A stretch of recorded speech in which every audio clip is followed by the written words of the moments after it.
Hey up YouTube, welcome back to another video with Rams Fan YT, and today is episode 13 of season 1 of a history of being the entire world. And certainly well supported around the world, and they've definitely got the most trophies out of all England football clubs.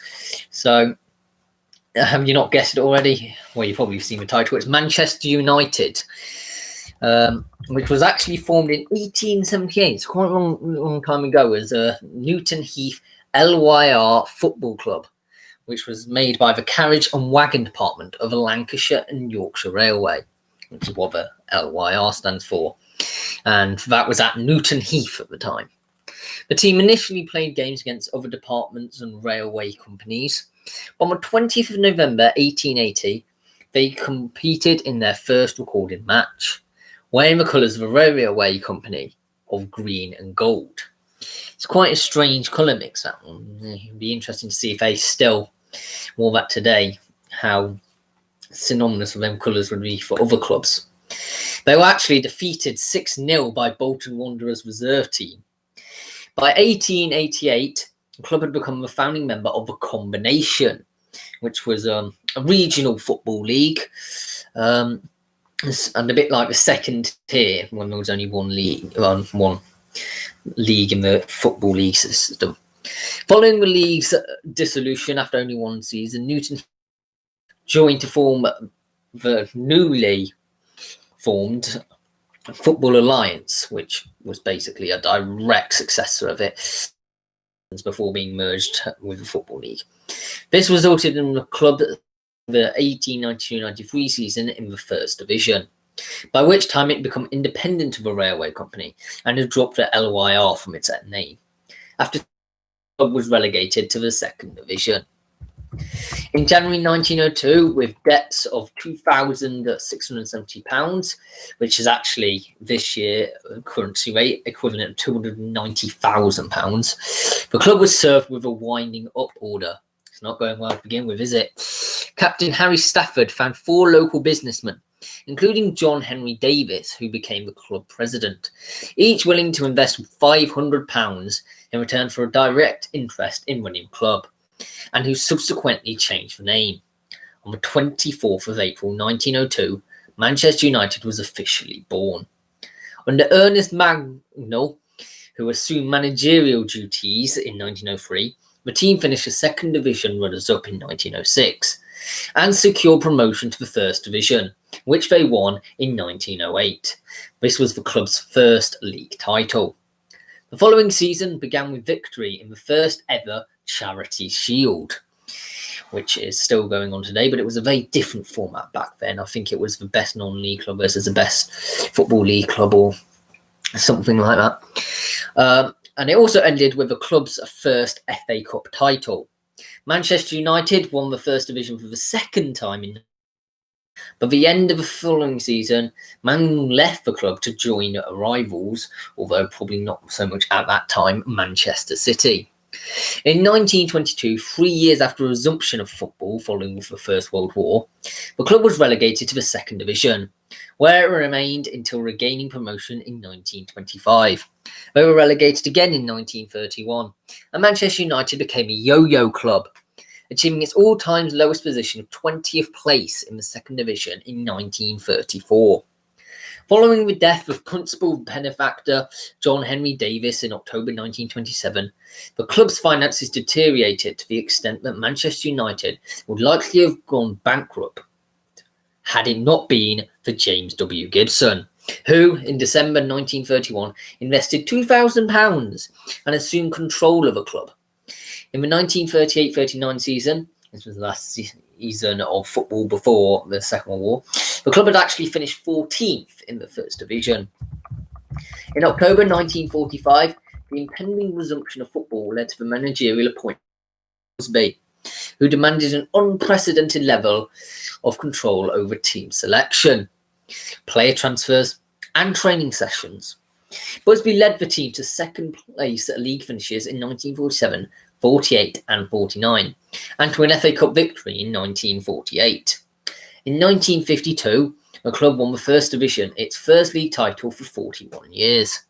They then won back-to-back league titles in 1956 and 57. The squad, who had an average age of 22, were nicknamed the Busby Babes by the media, a testament to Busby's faith in his young players. The European Cup, despite objection from a football league who had denied Chelsea the same opportunity the previous season. En route to the semi-final, which they lost to Real Madrid, the club recorded a 10-0 victory over Belgian champions Anderlecht. This remains the club's biggest ever victory on record. The following season, on the way home from a European Cup quarter-final victory against Red Star Belgrade, the aircraft carrying the Manchester United players, officials and journalists, unfortunately, they crashed while attempting to take off after refueling in Munich in Germany. The Munich air disaster of 6th of February 1958 claimed 23 lives, including those of 8 players of Jeff Bent, Roger Byrne, Eddie Coleman, Duncan Edwards, Mark Jones, David Pegg, Tommy Taylor, and Billy Whelan, and injured several more. My thoughts go back out to all those who still mourn the loss of these particular people. Assistant manager Jimmy Murphy took over as manager while Busby was recovering from his injuries, and the club's makeshift side actually managed to reach the FA Cup final, which they lost to Bolton Wanderers. In recognition of the team's tragedy, UEFA invited the club to compete in the 1958-59 European Cup, alongside eventual league champions Wolverhampton Wanderers.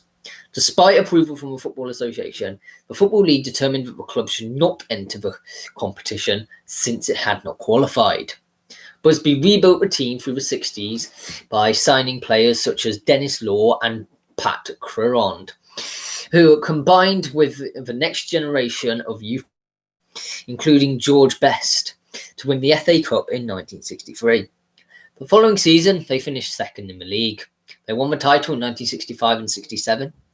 In 1968, Manchester United became the first English and second British club to win the European Cup, beating 4-1 in the final, with a team that contained 3 European footballers of the year: Bobby Charlton, Dennis Law, and George Best. They then represented Europe in the 1968 Intercontinental Cup against Estudiantes of Argentina, or translated, Students of Argentina, but lost the tie after losing the first leg in Buenos Aires before a 1-1 draw at Old Trafford 3 weeks later. Busby resigned before being replaced by reserve team coach, former Manchester United player Wilf McGuinness. And I think his quotes very much echoes throughout the sentiment of Busby of today. Football is nothing without the fans. I think that's something to take heart of going into this next lockdown. Following an 8th place finish in the 1969-70 season and a poor start in the 1970-71 season, Busby was persuaded to temporarily resume managerial duties, and McGuinness returned to his position as reserve team coach. In June 1971, Franco Farrell was appointed as manager, but lasted less than 18 months before being replaced by Tommy Docherty in December 1972, which, unfortunately, only a few days ago, he died at the age of 92, I think it was. And he was also manager of Derby, and so my heart goes out to all those and family who know Docherty well, and to the fans as well. Docherty saved Manchester United from relegation, only to see them relegated in 1974. By that time, the trio of Best, Law and Charlton had left the club. The team won promotion at the first attempt and reached the FA Cup final in 1976, but were beaten by Southampton. They reached the final again in 1977, beating Liverpool 2-1. Docherty was dismissed shortly afterwards, following the revelation of his affair with the club's physiotherapist's wife. Dave Sexton replaced Docherty as manager in the summer of 1977. Despite major signings including Joe Jordan, Gordon McQueen, Gary Bailey and Ray Wilkins, the team failed to achieve any significant results. They finished in the top 2 in 1979-80 and lost to Arsenal in the 1979 FA Cup final. Sexton was dismissed in 1981, even though the team won the last 7 games under his direction. He was replaced by Ron Atkinson, who immediately broke the British record transfer fee to sign Brian Robson. Under Atkinson, Manchester United won the FA Cup twice in 3 years, in 1983 and 1985.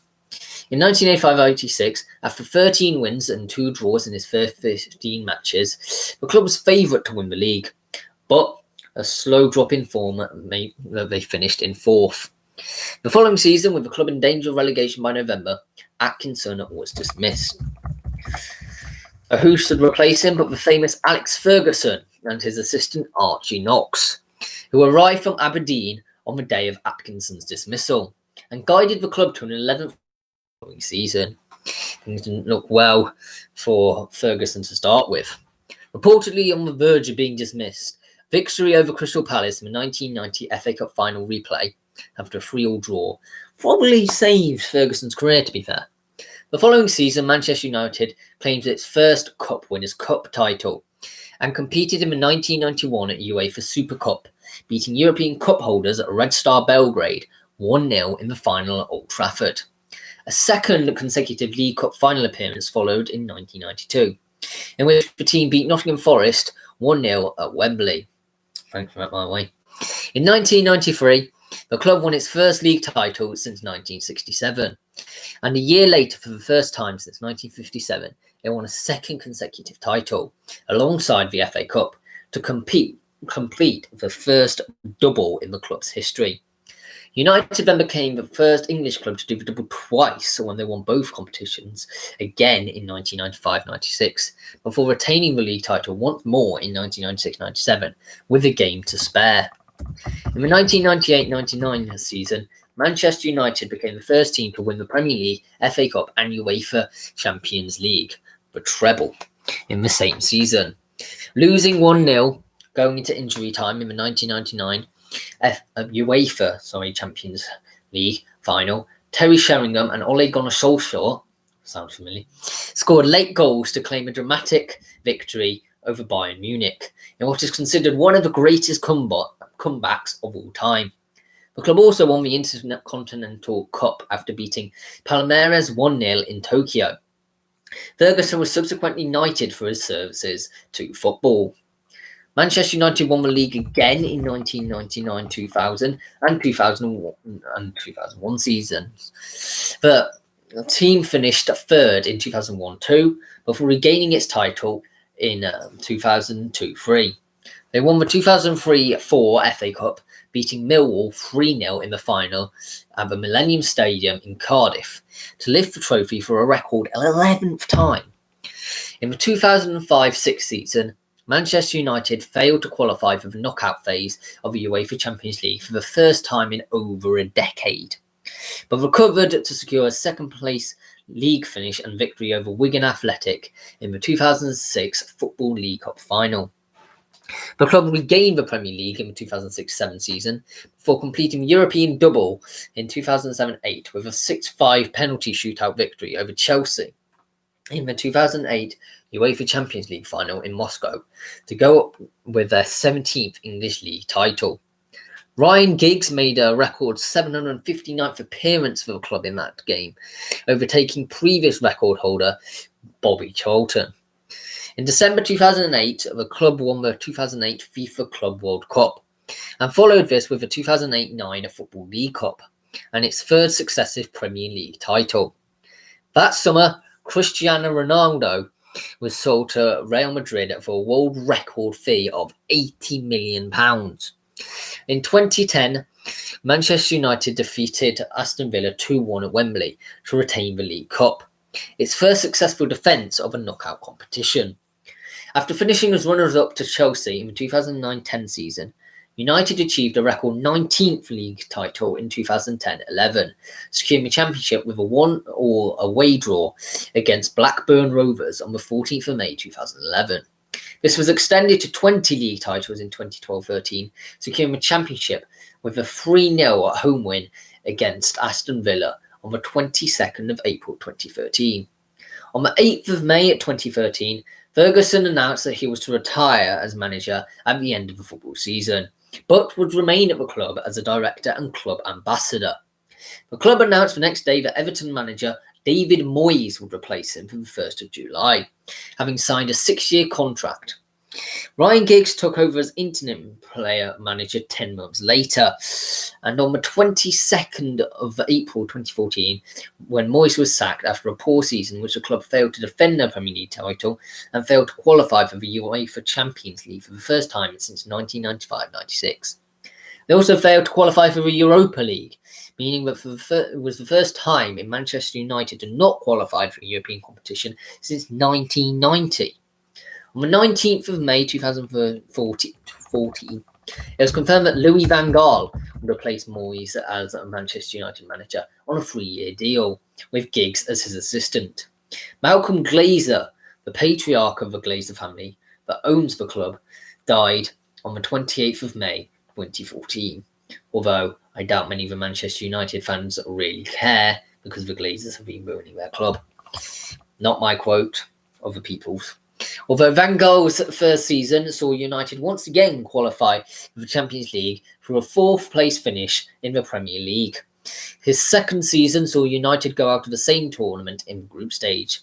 United also fell behind in the title race for the 3rd consecutive season, finishing in 5th place, in spite of several expensive signings during Van Gaal's tenure. However, that same season, Manchester United won the FA Cup for a 12th time, this being their first trophy which they had won since 2013. Despite this victory, Van Gaal was sacked as manager just 2 days later, with Jose Mourinho appointed in his place on the 27th of May, signing a 3-year contract. That season, United finished in 6th place, while winning the EFL Cup for the first time and the Europa League for the first time.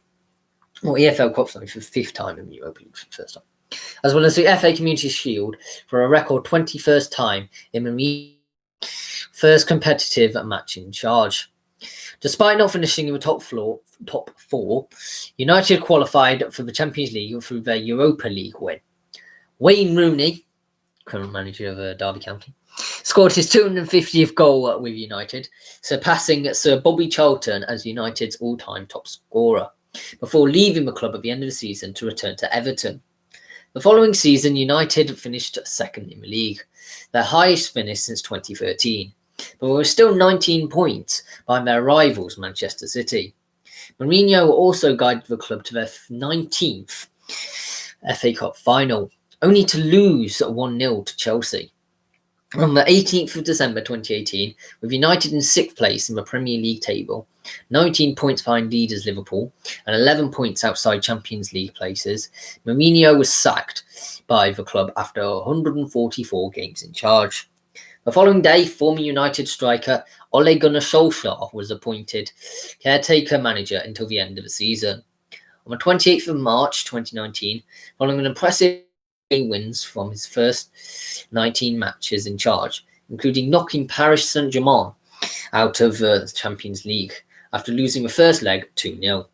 Solskjaer was appointed permanent manager on a 3-year deal. In his first full season in charge, he helped the club finish 3rd in the Premier League, as well as reach the semi-finals of the EFL Cup, FA Cup and Europa League. So I hope you enjoyed that video.